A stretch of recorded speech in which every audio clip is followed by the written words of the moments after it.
Bonjour, donc j'aimerais faire un petit point avec vous sur une application, enfin un site que vous utilisez de plus en plus et qui s'appelle Canva.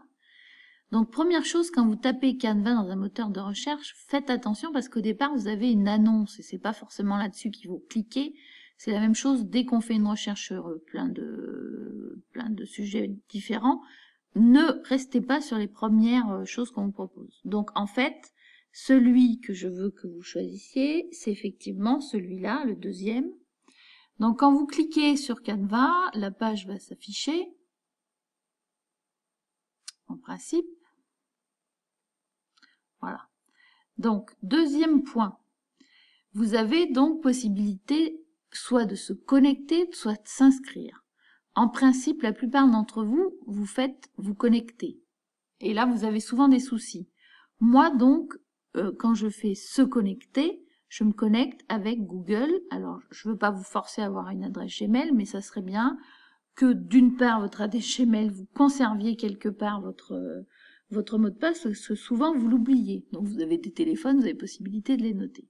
Donc là, ça va vous proposer le compte. Donc, moi, je vais prendre celui-là, le compte avec lequel vous utilisez Canva. Une fois que ça c'est fait, vous arrivez sur la page d'accueil et là vous avez plusieurs choses.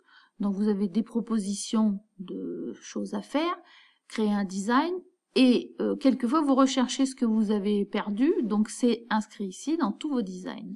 Mais surtout ce que je voudrais vous montrer, c'est pour ça que je fais cette petite vidéo, c'est la quantité de choses qu'on vous propose. Donc un document A4, on s'en est déjà servi.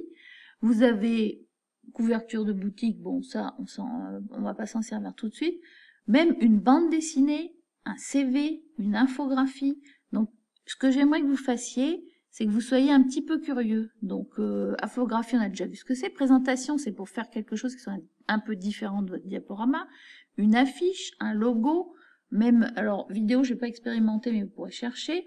Un flyer, une carte de visite, une brochure, une invitation, un fond d'écran d'ordinateur, une couverture de livre, un certificat, un menu, un papier en tête, une pochette de CD. Je fais exprès de tout dire parce que c'est très important que vous voyez tout ce qu'on peut faire. Une carte d'identité, une newsletter, donc ça on n'a pas encore vu mais on verra bientôt, un calendrier, une carte postale, une étiquette, des annonces, un bon cadeau, une étiquette, un programme, un billet, un marque-page.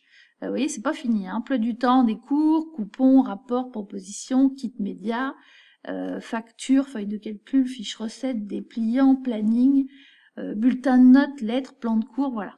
Donc vous avez tout ça. Ensuite, vous avez remarqué, donc là, moi, il y a mes designs, et ensuite, il y a pas mal de designs qu'on l'on peut partager. Parce qu'on vous dit créer une équipe, donc si vous voulez travailler avec un de vos collègues, vous faites créer une équipe et vous mettez son adresse mail. Donc ça, c'est plutôt sympa à utiliser. Après, je vais reprendre peut-être, alors CV, vous regarderez, mais essayez d'aller un petit peu plus loin. Si par exemple, je prends effectivement CV, faites afficher tout. Vous allez voir que les CV, ça vous le fait par catégorie et qu'il y a donc plein de choses disponibles. Et donc, moi, je trouve ça plutôt sympa. Vous pourriez peut-être justement refaire certains de vos CV pour le prochain stage, mais pensez à être plus curieux que ce que vous êtes. Donc, on va repartir à l'accueil. On va juste regarder, par exemple, on va partir sur un document A4. Donc, je remonte pour ceux qui ont un petit peu de difficulté, mais bon, certains d'entre vous maîtrisent déjà très bien. Vous avez là, à ce moment-là, quelque chose qui va s'afficher. Donc, une fois que c'est affiché, vous avez quelque chose de blanc. Je vous redonne encore, faites attention, il y a des choses payantes et des choses gratuites. Sur le côté, vous avez photos, éléments, texte, vidéo, arrière-plan et vous pouvez télécharger les choses que vous voulez. Dernière petite chose, que la vidéo est déjà longue, dans Fichier, donc vous mettez un titre par contre et ensuite vous faites enregistrer quand vous quittez, sinon vous n'aurez pas votre document. Voilà. On essaiera de voir parce que Canva propose une solution pour l'éducation et comme ça on pourra avoir accès à certaines choses. Voilà, j'espère que vous me ferez de beaux Canva, puis il y a d'autres outils, plein d'autres outils qui sont très bien aussi. Bon courage à tous!